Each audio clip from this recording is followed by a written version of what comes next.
เหล้าขาวกับครัวในอีขามไปฟังครับ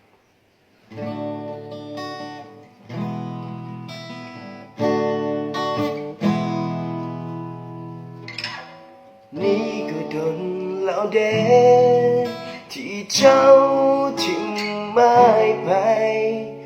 จักว่าเป็นเช่นใดไอ้ก็ยังคิดฮอดคือเก่าจนป่านนี้ไอ้ก็ยังเข้าไปส่องเฟซเจ้าในวันที่เจ้าโพสต์บอกฮักเขาหลายแต่ตัวอ้ายต้องกินเหล้าขาวกับครัวในอีกคำเพื่อให้ลืมว่าเฮานั้นเคยหักกัน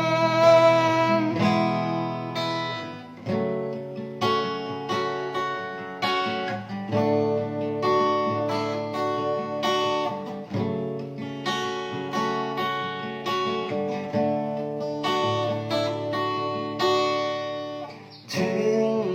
วันนี้ไอ้สิยังลืมเจ้าบ่ได้แต่อ้ายสิเก็บความหักเก่าๆของสองเฮาไว้ในหัวใจตลอดไป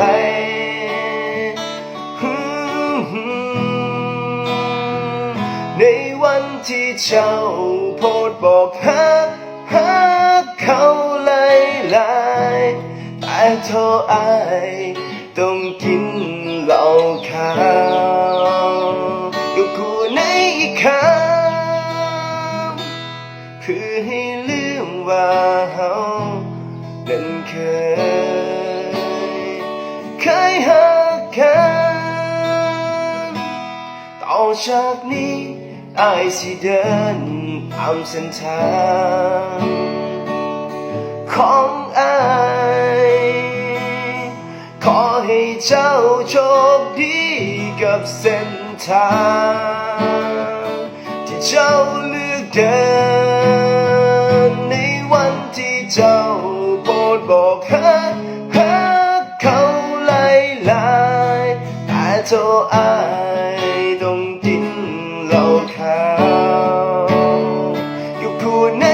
คำกับแก้มความหักที่เจ้าทิ้งไว้ให้อายเดินหา